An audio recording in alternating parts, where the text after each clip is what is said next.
Assalamualaikum warahmatullahi wabarakatuh. Perkenalkan, nama saya Renaldi Peri, mahasiswa program studi apoteker Universitas Megarizky. Di kesempatan kali ini saya akan menjelaskan atau menerangkan sedikit tentang PCT itu seperti apa. Jadi sebelum adanya PCT ini atau pelayanan farmasi klinik ini, peran dan tugas fungsi farmasi itu hanya pada pengelolaan obat saja ataukah sebagai komoditi. Jadi dengan perkembangan hari ini, peran farmasi itu sekarang lebih kepada orientasinya kepada pasien atau yang disebut dengan pharmaceutical care. Jadi PCT itu sendiri itu adalah kunjungan kepada pasien bersama dengan tim kesehatan, baik secara mandiri ataukah secara tim. Terus harapan PCT itu, dengan adanya PCT ini, apoteker di ruang perawat pasien dapat mencapai clinical outcome, sehingga pemilihan obat dan dosis yang tepat sesuai dengan kondisi pasien. Dampak positif PCT itu menurut beberapa penelitian itu ada tiga. Yang pertama, aspek humanistik. Aspek humanistik yang dimaksud ini adalah soal bagaimana peningkatan kualitas hidup pasien dan kepuasan pasien pada pelayanan. Terus yang kedua adalah aspek klinik. Aspek klinik yang dimaksudnya adalah perbaikan tanda-tanda klinik, pengurangan kejadian efek obat yang tidak diinginkan, dan penurunan lama rawat pasien. Terus yang terakhir itu ada aspek ekonomi.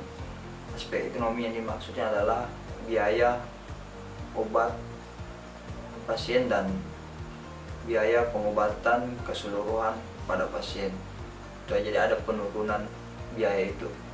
Terus yang menjadi prioritas, kenapa menjadi prioritas pada PCT itu?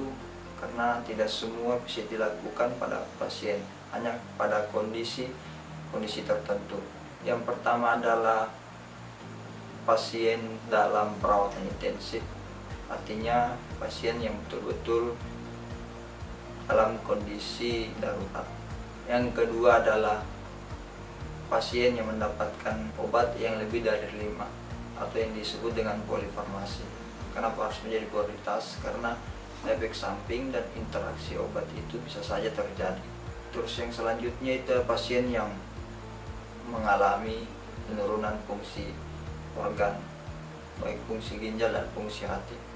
Kenapa menjadi prioritas juga? Karena perlu adanya kesesuaian obat, kesesuaian dosis obat, sehingga tidak merugikan pasien. Selanjutnya itu adalah pasien yang mendapatkan obat dengan indeks terapi sempit. Artinya indeks terapi sempit yang dimaksud ini adalah efek terapi obat dengan toksisitas obat itu lebih dekat.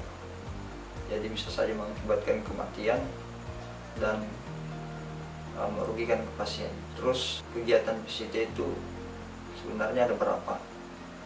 Yang pertama itu adalah pengumpulan data pasien. Jadi kita melihat rekam medik pasien seperti apa. Terus yang kedua, identifikasi masalah terkait obat. Jadi kita identifikasi masalah apa, efek sampingnya apa, terus alerginya ketika konsumsi obat. Terus rekomendasi pencegahan masalah terkait dengan obat. Yang keempat adalah pemberian informasi obat. Pemberian informasi obat ini menyangkut dan diskusikan nanti kepada tim atau tim kesehatan atau kepada dokter. Yang terakhir adalah pemantauan hasil terapi obat. Jadi perlu adanya pemantauan sehingga efek samping obat itu bisa saja diminimalisir.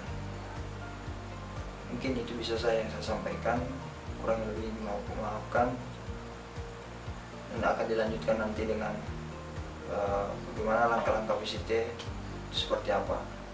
Sekian, Assalamualaikum warahmatullahi wabarakatuh. Assalamualaikum Pak. Perkenalkan, nama saya Renaldi, petugas farmasi hari ini. Mohon izin identifikasi penggunaan obat ya Pak. Iya Pak. Kalau boleh tahu nama dan tanggal lahirnya Pak? Oh, saya Sudibri,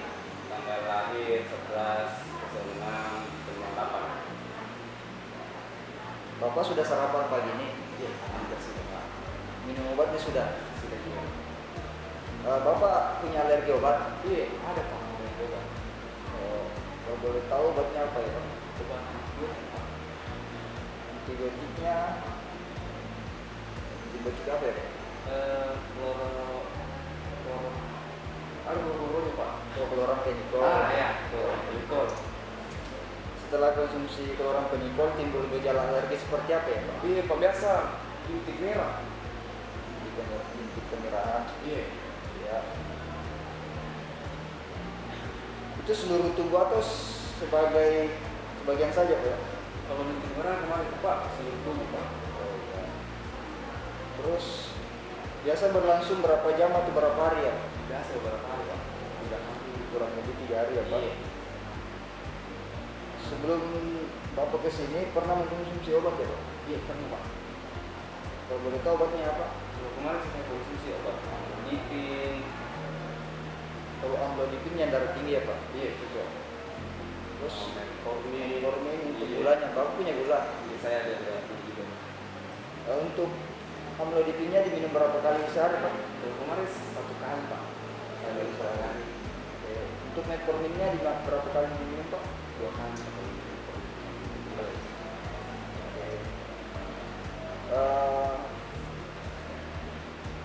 Selain itu ada keluhan lain Pak?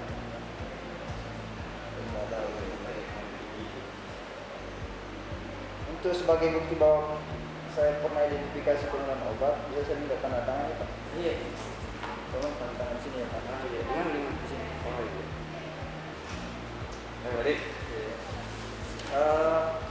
Terima kasih Pak atas waktunya, semoga cepat sembuh. Assalamualaikum Bu. Ya, Waalaikumsalam. Kita Renaldi, petugas farmasi hari ini.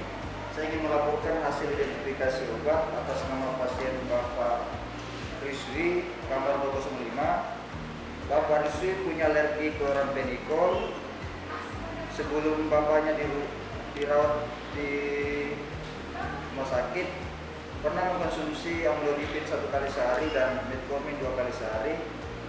Ini Bu, untuk formnya tolong disampaikan ke dokter apakah obat yang dikonsumsi di rumah dilanjutkan terapinya atau tidak. Terima kasih Bu.